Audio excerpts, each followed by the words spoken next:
Acaba amanhã um programa que permitia às empresas fecharem acordos de redução de jornada e salário durante a pandemia. A Polícia Rodoviária Federal reforça as fiscalizações para combater uma prática antiga nas BRs do entorno de Brasília. É o transporte pirata de passageiros. Novidade no caso da vendedora desaparecida em Porangatu. A Polícia Civil investiga fios de cabelo e sangue encontrados no porta-malas do carro do marido de Vanessa Rodrigues. Olho biônico. As ruas de Catalão passam a ser monitoradas por 181 câmeras, 24 horas por dia. E que calor é esse em cidades como Jataí? A variação térmica chega a mais de 20 graus num único dia. E tem comércio que está aproveitando os dias quentes para vender mais. Tudo isso e muito mais a partir de agora no Jornal Anhanguera.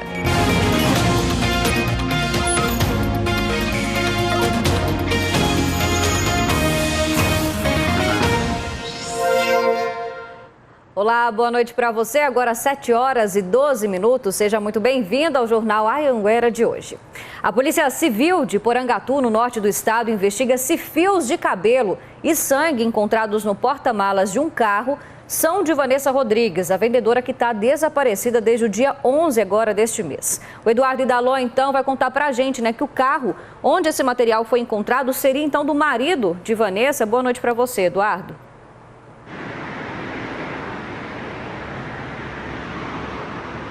Oi, Gabriela, boa noite para você, boa noite para todo mundo que está nos acompanhando aqui no J2. É isso mesmo, o carro, ele é do marido da vendedora, a Vanessa Rodrigues da Silva, de 31 anos, que desapareceu no dia 11 de agosto. Os novos vestígios que a polícia encontrou, são de fios de cabelo e também de mancha de sangue nesse veículo, que já foi apreendido.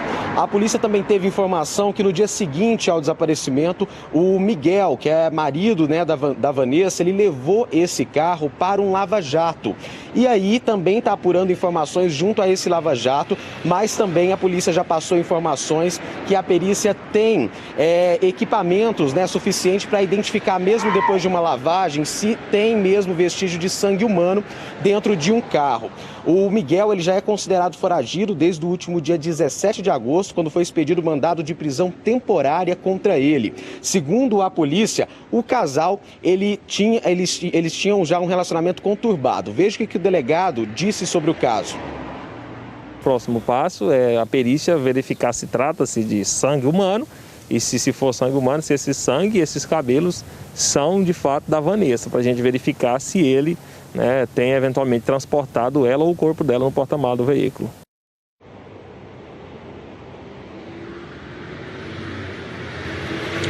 Pois é, enquanto não é solucionado, esse caso, a família segue agoniada por notícias e acredita que a Vanessa possa ainda ser localizada, viu, Gabriela? Volto com você. Tá certo. Muito obrigada pelas informações. A Polícia Rodoviária Federal faz operações para combater uma prática que é muito antiga nas BRs no entorno de Brasília. Eu estou falando do transporte pirata de passageiros. Na BR-040, em Valparaíso de Goiás, nossa equipe flagrou diversas vans transportando passageiros de forma clandestina. Algumas pessoas confessam que dão prioridade ao transporte pirata. Eles não cumprem o horário, então a gente acaba optando por um transporte pirata. Anuncia que está indo para Brasília, a gente entra, geralmente é o valor da passagem. Nunca tive problema, não. Você não tem medo de se arriscar? Não tenho medo. Para tentar pôr fim no transporte clandestino aqui na região do entorno de Brasília, a Polícia Rodoviária Federal montou uma operação que identificou motoristas exercendo a profissão de forma ilegal. Na ação, os agentes identificaram também irregularidades nos veículos que faziam o transporte pirata. Na BR-070, em Águas Lindas de Goiás, 20 motoristas foram multados fazendo transporte irregular. Também tinha veículos com excesso de passageiros. Esta van com capacidade para 16 pessoas levava 25. Essas vans muitas vezes transitam com excesso de passageiro, sem os cuidados adequados, então gerando um grande risco de acidente e um risco à saúde das pessoas que utilizam esse tipo de transporte. 3 policiais militares ficaram feridos e 3 homens acabaram mortos numa abordagem da PM. Foi na BR-060. Policiais militares de Anápolis ficaram sabendo que um grupo suspeito de roubo e tráfico de drogas na região metropolitana estaria agindo na cidade. Ao tentar abordar o carro dos criminosos na BR-060, os suspeitos começam a fuga. Uma das viaturas da PM acabou se envolvendo no acidente. 3 policiais ficaram feridos. O carro dos criminosos saiu da pista e caiu de um barranco. 4 homens que estavam no carro trocaram tiros com os PMs. Um dos suspeitos conseguiu fugir. Outros 3 foram baleados e morreram no hospital. No carro dos criminosos, a PM encontrou revólveres e drogas. Um policial militar já recebeu alta, o outro está em observação e uma soldado está em estado grave, mas o quadro de saúde dela é considerado estável. A partir de hoje, Catalão conta com um aliado aí para melhorar a segurança pública. 181 câmeras de monitoramento foram instaladas em vários pontos da cidade. Essa comerciante já cansou de contabilizar prejuízos. A mercearia que ela tem já foi roubada 16 vezes. Estava com a porta arrancada, a grade arrancada, só não quebrou a porta, mas levou toda a mercadoria. É para evitar situações como esta que foram instaladas 181 câmeras de videomonitoramento na cidade. A central de monitoramento ficou instalada aqui no batalhão da Polícia Militar. Em tempo real, homens da PM, do Corpo de Bombeiros e também agentes da Superintendência de Trânsito vão ter acesso a todas as câmeras. Acontecendo qualquer situação de emergência, o deslocamento é imediato. Veículos que estão com registro de furtos e roubos, registro com documentação atrasada, enfim, uma diversidade de informações e dados que poderão ser trabalhados aqui por esses órgãos integrados. Os equipamentos são os mais modernos do mercado, com reconhecimento facial, giram em 360 graus e ainda fazem leitura das placas de veículos. Nesta chamada, por exemplo, em pouco menos de 3 minutos, uma viatura da PM chegou na rodoviária e fez uma abordagem. O investimento foi de R$800 mil, dinheiro dos cofres públicos do município. É um avanço na segurança pública da nossa cidade. Nós vamos antecipar os problemas, os assaltos, a criminalidade. Ajuda muito, né? Equipes do Corpo de Bombeiros de Jataí foram chamadas para atender 2 graves acidentes hoje, viu? Em um deles, uma mulher caiu de uma moto depois de quase ter o pescoço cortado por fios de internet, que estavam soltos aí no meio da rua. E teve também um capotamento que deixou 2 pessoas feridas. Por isso a gente vai ao vivo, então, com a Tássia Fernandes, que vai contar para a gente mais informações sobre esses 2 acidentes. Boa noite para você, Tássia. Boa noite para você e para todos. Pois é, no caso dessa mulher, ela está grávida de 6 meses, estava indo fazer o pré-natal. Quando o pescoço dela ficou preso nesse fio de internet, ela acabou caindo da moto. Moradores ali da região chamaram os bombeiros que fizeram os primeiros atendimentos e encaminharam ela para o hospital. Ela teve o pescoço quase cortou, né, por conta desse fio e ela teve vários ferimentos leves por todo o corpo por conta da queda. Mas ela está bem, já está em casa se recuperando. No caso do outro acidente, foi na BR-060, um carro capotou e saiu da pista. 2 mulheres que estavam no veículo foram arremessadas para fora. Elas foram socorridas em estado grave, encaminhadas para o hospital aqui de Jataí.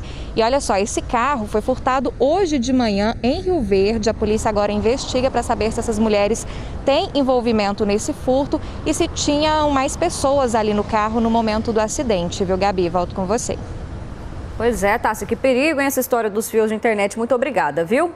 E olha só, gente, em Porangatu, no norte do estado, foi inaugurada a ampliação da rede de tratamento de esgoto. O governador Ronaldo Caiado foi até a cidade para essa inauguração. Agora a capacidade de tratamento, então, é de 75%. A ampliação da estação de tratamento de esgoto de Porangatu vai garantir que 75% das casas da cidade tenham esgoto tratado. Antes da reforma de ampliação da ET, apenas 25% do esgoto era tratado.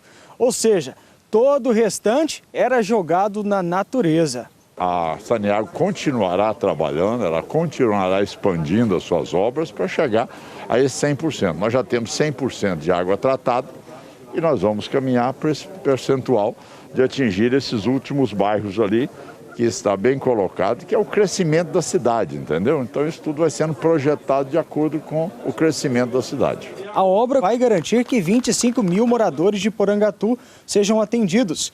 A capacidade de filtrar o esgoto saltou de 35 para 54 litros por segundo. A estação de tratamento aqui onde nós estamos tem capacidade para atender o todo e agora tem que fazer as novas contratações.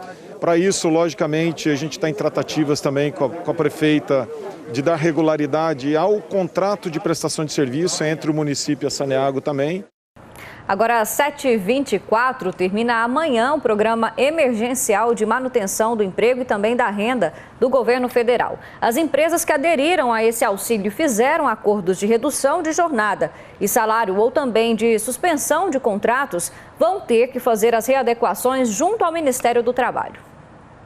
Na loja que o Fernando trabalha como diretor, são 180 funcionários. Esse ano, eles abriram contratação até, mas ano passado a coisa ficou preocupante por causa do fechamento do comércio provocado pelo boom da pandemia. A empresa foi uma das que tiveram que recorrer ao auxílio do governo federal através do Programa Emergencial de Manutenção do Emprego e da Renda. Na época foi muito importante para que nós pudéssemos tomar as melhores decisões, pudéssemos manter a calma. Criado no ano passado, esse Programa Emergencial de Manutenção de Emprego e Renda do governo federal veio justamente para tentar ajudar as empresas que estavam passando por problemas financeiros causados pela pandemia. Em resumo, funcionou assim: o governo federal ajudou essas empresas a pagar parte dos salários dos funcionários, para assim tentar fazer com que essas empresas não fechassem as portas ou também que mandassem os trabalhadores embora. Em troca, o governo pagaria mensalmente ao trabalhador um benefício emergencial.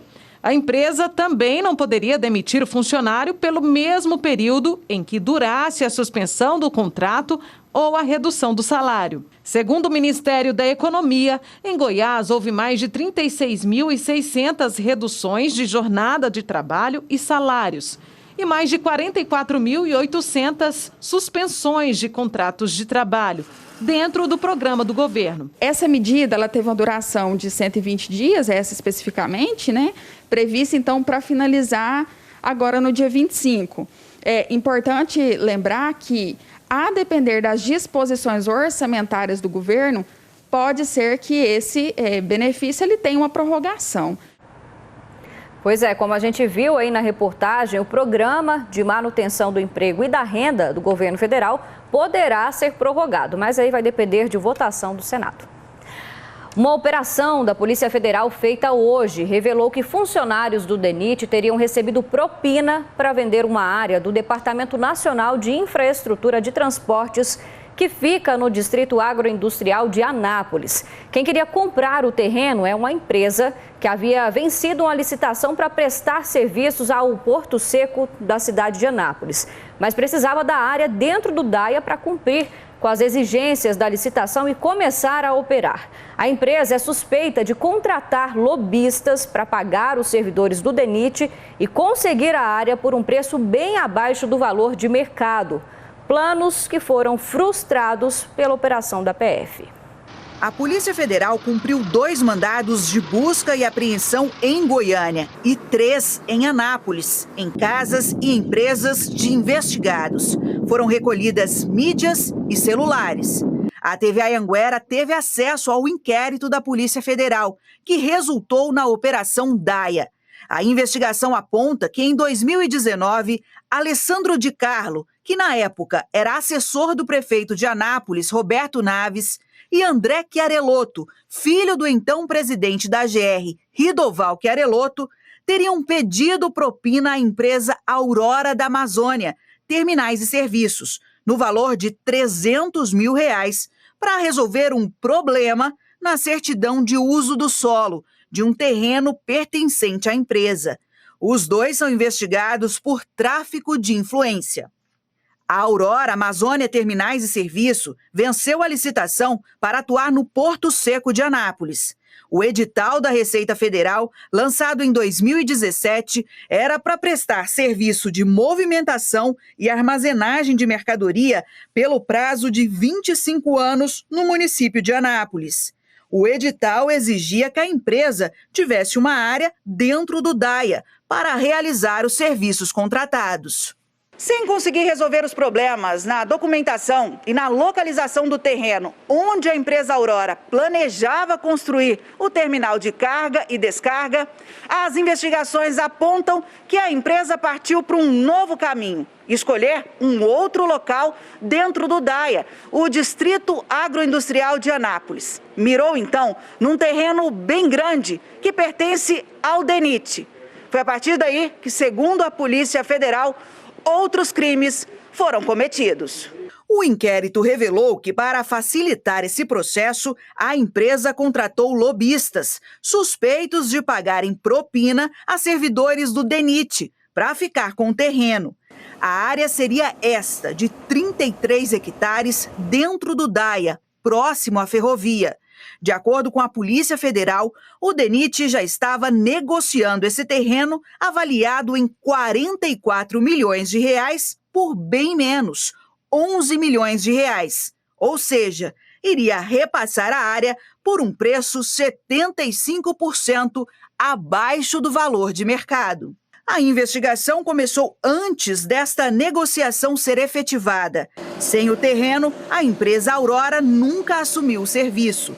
A Justiça Federal determinou o bloqueio de contas dos investigados e também o afastamento de servidores públicos, como do diretor de infraestrutura ferroviária do DENIT, Marcelo Almeida Pinheiro Chagas. O grupo está sendo investigado por peculato, corrupção ativa e passiva, tráfico de influência e associação criminosa. Além de Goiás, a Polícia Federal também cumpriu mandados de busca e apreensão em São Paulo e no Tocantins. O DENIT declarou que colabora com a investigação e quer o esclarecimento dos fatos. Disse também que pauta o trabalho na legalidade e respeitando aos princípios éticos da administração pública. O Grupo Porto Seco Centro-Oeste, que é a atual operadora do terminal alfandegado de Anápolis, informou que não é alvo da investigação e que a operação da Polícia Federal envolve suspeitas de irregularidades referentes unicamente à empresa Aurora da Amazônia, que foi sua concorrente na licitação do serviço realizada em 2017. Disse ainda que, como o processo licitatório ainda aguarda um desfecho definitivo por causa dos questionamentos judiciais sobre possíveis irregularidades cometidas pela Aurora, o Grupo Porto Seco Centro-Oeste, que opera o terminal alfandegado de Anápolis desde 1999, segue prestando esse serviço. A empresa Aurora da Amazônia Terminais e Serviços disse que não foi alvo da operação da Polícia Federal ocorrida hoje e que, portanto, não tem conhecimento dos fatos e do processo. A empresa afirmou que está à disposição das autoridades para sanar dúvidas e contribuir com a investigação caso seja necessário. A assessoria do prefeito Roberto Naves disse que Alessandro de Carlo não é funcionário da prefeitura desde o ano de 2019 e que o prefeito não é alvo de nenhuma denúncia e o próprio inquérito deixa claro que não há qualquer envolvimento do prefeito nos atos investigados. Nós não conseguimos contato com o ex-assessor Alessandro de Carlo, nem com André Chiarelotto e nem com o diretor de infraestrutura do DENIT, Marcelo Almeida. Mudando de assunto, gente, em Uruaçu, um homem de 48 anos foi preso por agredir o pai, que tem 78 anos. Vê se pode. Na casa aí tinha marcas de sangue, como a gente viu, né? O agressor foi preso num bar que fica perto dessa casa. De acordo com a Polícia Civil, o idoso teve traumatismo craniano, fraturas várias nas costelas e outras lesões pelo corpo. Ele foi levado inconsciente para o Hospital de Urgências de Anápolis e, segundo o parente, o filho pegava o dinheiro da pensão do pai para comprar bebida alcoólica. E essa daí, então, não foi também a primeira vez que ele agrediu o pai. Um absurdo, né, gente? Olha só, equipes dos bombeiros continuam um trabalho de combate ao incêndio que atinge a região da Chapada dos Veadeiros. A Tarciane Vasconcelos vai contar pra gente, então, como é que tá o trabalho das equipes lá hoje, né? Boa noite para você, Tarciane. Boa noite, Gabriela. Boa noite a todos. Olha só, alguns focos já foram extintos na área de proteção ambiental de Pouso Alto, onde o incêndio começou no último sábado. Só que novos focos surgem a todo momento. E agora tem um foco de incêndio a noroeste da APA. Bombeiros do Estado e brigadistas do Instituto Chico Mendes de Conservação da Biodiversidade, o ICMBio, estão lá combatendo as chamas. Tem também um outro foco perto da cidade de Colinas do Sul, uma região que também faz parte da área de proteção ambiental. Lá, bombeiros de Niquelândia estão no local, só que ainda não conseguimos atualizar a situação do fogo por lá. Todos esses incêndios que a gente está falando nos últimos dias ainda não atingiram a área que faz parte do Parque Nacional da Chapada dos Veadeiros. Volto com você. Tomara que não atinja, né, Tarciane? Muito obrigada pelas informações. Depois que as ondas de frio passaram, o inverno goiano está de derreter com tanto calor, né? Em cidades como Jataí, por exemplo, a variação térmica chega a mais de 20 graus num único dia, viu? E esse calorão todo aí também está esquentando as vendas no comércio. Por toda a loja tem aparelhos de ar-condicionado, climatizadores. Os serviços de instalação, limpeza e conserto aumentaram 70% agora em agosto. Foi preciso até reforçar a equipe. A gente contratou mais um ajudante, mais um rapaz para fazer a instalação, um técnico, para dar conta da demanda. Nos últimos dias, a temperatura máxima aqui em Jataí tem ficado sempre acima de 30 graus. E até os termômetros de rua, como aquele dali, que no mês passado registraram temperaturas negativas, estão marcando acima de 30. Agora, por exemplo, 34 graus. Essas cenas parecem de um passado bem distante, mas são de julho. Quanta diferença, né? Jataí foi de 0 a mais de 30 graus em um mês. Bom para o seu Moacir, que esquentou também as vendas de sorvetes e picolés. No mês de agosto, mês de setembro, começa o calor, né? As vendas aumentam muito, melhora muito. Então daqui para frente, agora agosto, setembro, até o final do ano, é tudo cada um mês melhor que o outro. E se, apesar de ser inverno, o calorão já chegou, o jeito é se refrescar. Todo mundo procura alguma coisa, né? Um sorvetinho é ótimo, né? Ajuda bastante nesse calor. Ou se ajuda, né, gente? O tempo quente chegou com tudo e veio para ficar, viu? É bom a gente ir acostumando porque tá só no comecinho, como a gente viu aí na reportagem. Em todo o estado, a temperatura tá passando de 30 graus. E aí, será que tem previsão de chuva por aí, hein? É o que a gente vai ver agora na reportagem de Luana Nunes e Soniomar Miranda. O céu cheio de nuvens pode até enganar, mas o calor já chegou com tudo. Em todas as regiões do estado, tem previsão de altas temperaturas nesta semana. Clima seco e calor. Combinação perfeita para a formação de redemoinhos. Esse aconteceu na zona rural de Itumbiara no último domingo. O Fernando é dono do bar por onde esse redemoinho passou. Esse é o segundo ano que isso acontece aqui. No ano passado, um outro vídeo feito por ele também chamou atenção. Só Deus na causa mesmo. Para quem assim já não está acostumado, é bastante assustado, né? Mas nós estamos já convivendo na região aqui há um certo tempo já tem um certo costume com ele. Segundo esse climatologista, o calor intenso facilita a formação dos redemoinhos. Você tem uma temperatura elevada do ar acima do solo em um determinado ponto. E você tem uma brisa que entra ao contrário, né? Mas essa brisa ela tem uma temperatura menor.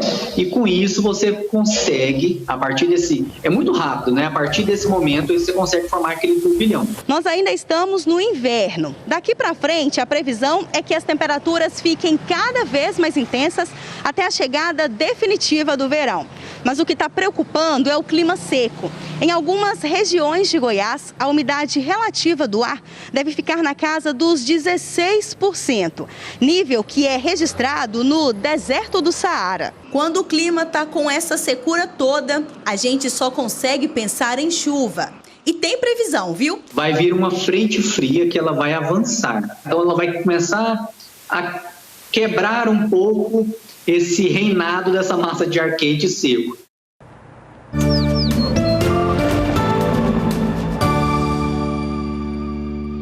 Previsão de mais calor para Goiás nesta quarta-feira. Veja que teve aumento nas temperaturas máximas em todas as regiões. Subiu para 38 graus no oeste e 37 no norte. A massa de ar seco e quente mantém a umidade abaixo de 20%. Destaque para Itumbiara, no sul do estado, máxima de 33 e mínima de 19 graus, umidade em 20%. Só na esperança de chuva então, né, gente? A hora da nossa imagem do dia que mostra um espetáculo que só se apresenta agora nesse período de seca. É o ipê amarelo, considerado o mais antigo da capital, que floresceu. A árvore fica no cruzamento da Avenida Contorno com a Araguaia, aqui no centro de Goiânia, e chama muita atenção pelo tamanho e a beleza, viu? 15 metros de altura. Existe até um projeto na Câmara para que o ipê amarelo se torne, gente, um patrimônio da cidade, assim como acontece com os prédios públicos e também com os casarões. É muita beleza, né? Ainda mais esse tom amarelo, adoro demais. Bora encerrar então o Jornal Anhanguera de hoje, viu? Boa noite para você, hoje com imagens de Anápolis. Eu te espero amanhã, viu? O melhor dessa noite para você.